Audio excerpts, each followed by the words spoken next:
So, I've been thinking long and hard about doing a video on this, and I'll be honest, I've been having an internal battle in my head as to whether I should do it or not, and then in turn, what I would say in said video.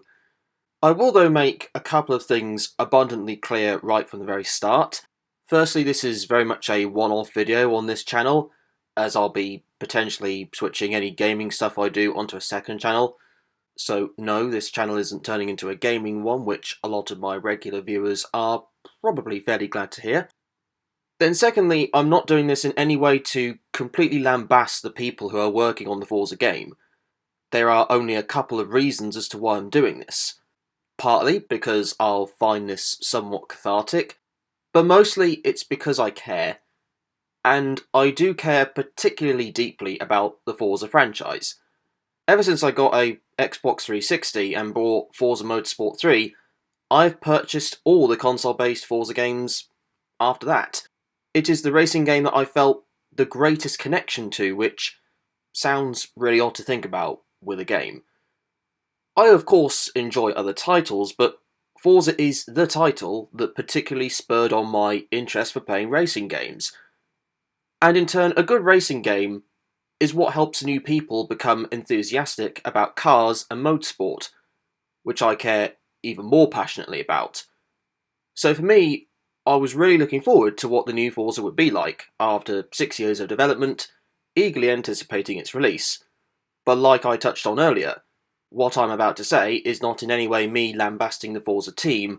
I'm sure creating a game is not a simple task, especially for a title such as Forza. I'm saying this because I want this game to succeed, before perhaps it's too late. Now, I will address something else that you have probably noticed. The background gameplay is on Forza Horizon 5, and all the Forza games that I have does not include Forza Motorsport. And that's because I do not have the game. Now, understandably, a reasonable number of you will be saying, well, why are you talking about a game that you don't own yet? Which is an understandable question to pose. My answer is this. Seeing as I've bought every Forza title since Motorsport 3, and bought basically all of them immediately after their launch since, I was keeping a very keen eye on how progress for the new Motorsport was coming along, especially as Motorsport 7 was a reasonable while ago and, whilst not terrible, wasn't amazingly well received. So I naturally wanted to keep myself up to date. Then, since I started doing YouTube quote-unquote professionally, my time to game would have to be much more sporadic, so I could focus on my career and also do justice to all the people who have subscribed to my channel, as I owe it to them to try and make better and better content for them, for what all of you have so kindly done for me. However, that doesn't mean that I don't game, as it is one of the things that distracts me from the several hours in a day that I spend doing either editing, script writing, researching, etc. It allows my brain to temporarily have a leisure rest, if you will. And for me, the most important thing is that the game is above anything else fun. I'd started to hear a few things that concerned me when more details were coming up about this game closer towards the launch date. Despite my concerns, I wanted to wait for video reviews to come out, so I could best judge whether the concerns I had were justified, or whether I was panicking over nothing. What's also important to remember is that I don't yet have any console that would enable me to play Forza Motorsport, and I'm not going to spend hundreds of pounds on something that I wasn't going to enjoy, on something primarily for leisure purposes, with money that could be best spent on getting better equipment for my much more important work with this channel. When reviews of the Forza game came out by racing content creators, the concerns I had were sadly proved right. And one thing in particular stood out to me, above everything else, like seeing a zebra wearing a high-visibility jacket in a zoo enclosure full of leopards. The way that cars are upgraded in this game is flawed, to put it mildly. That was my main worry, before reviews on this game came out. However, when seeing the gameplay of it, those fears weren't only just reality, they were worse than what I was anticipating. I very quickly realised when watching these game reviews that it would be utterly foolish of me to purchase this with the upgrade system as it was. Of course there were other issues, but the main problem was the upgrade system. The thing that I don't understand with this system is how, when the idea of it was conjured up in the first place, how anybody thought that people who may have had a 9 till 5 style job would be able to make any progress in a single day. To give an example, for me, whilst I do admit that I do have a rather unique quote-unquote job at the moment, the working pattern of my day is similar to that of someone doing a 9 till 5 job. I spend on average around 10 hours per day creating/making a video. Another hour or two is gone spent sorting out food, with the rest of the time being a bit more leisure-based. That is my routine for nearly every single day. I have to pick and choose when I can game, and for how long I can realistically do it. So when I do it, I want to have fun. This upgrade system does not create that feeling. It is an endless grind, a symphony of monotony, doing the same thing with each individual car, spending a huge amount of time just to have the ability to upgrade your car.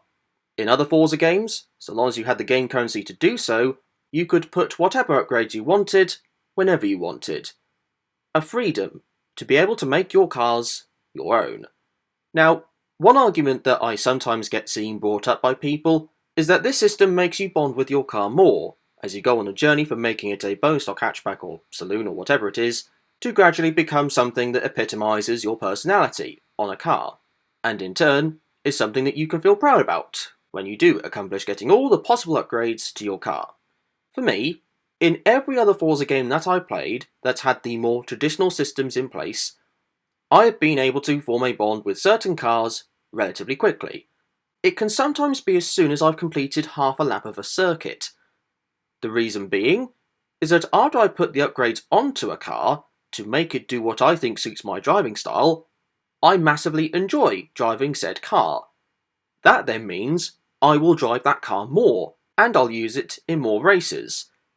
As an example, I had a C-Class Jaguar E-Type and B-Class 2004 Subaru Impreza that I could not stop driving in Forza Motorsport 5 because I immediately upgraded them to a point where I could go into a race and be confident that the car would drive how I wanted it to. Some other cars I built either needed more fine-tuning or just simply never drove how I wanted it, and so I drove those less. Which is fine. Sometimes it just doesn't work out. At the same time, those cars that I didn't like would still be ones that other people would really enjoy perhaps. However, at least I could have almost immediate control of what I wanted to do with the car, along with have the ability to create utterly silly things if I wanted to, just to have a laugh, and more importantly, have fun.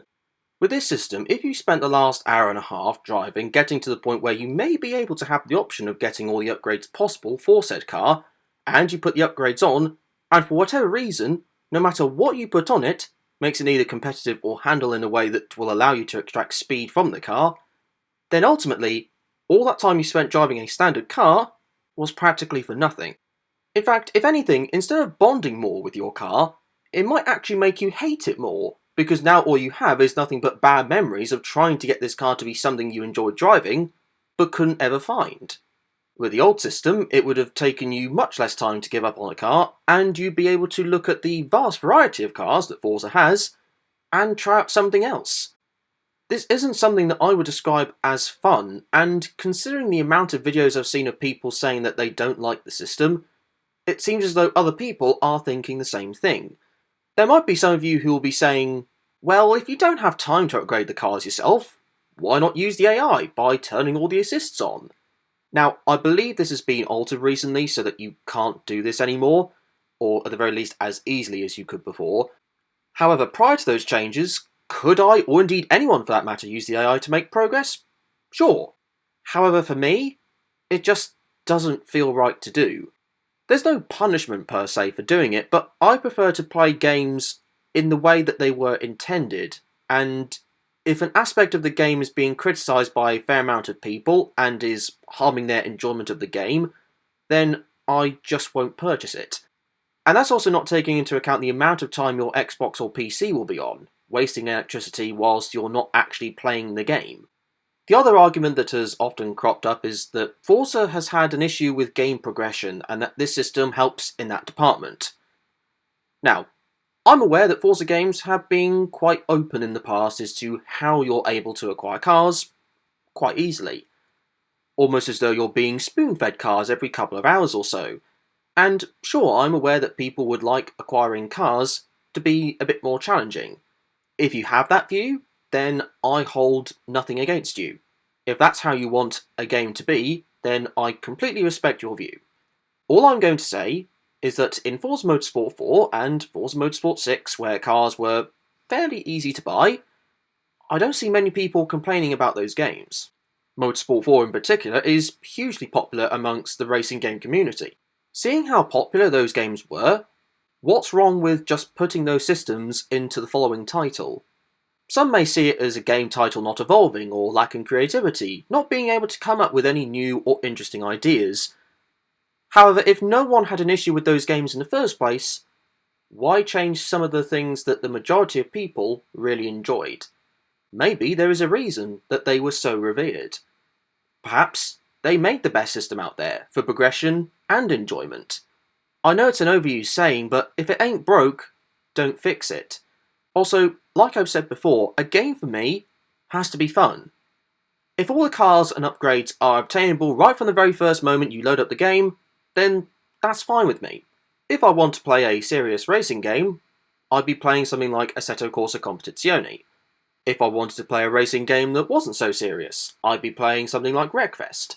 However, if I wanted to play a game that was the best of both worlds, on Xbox, Forza is the blend between the pair, perhaps leaning more on the ACC side.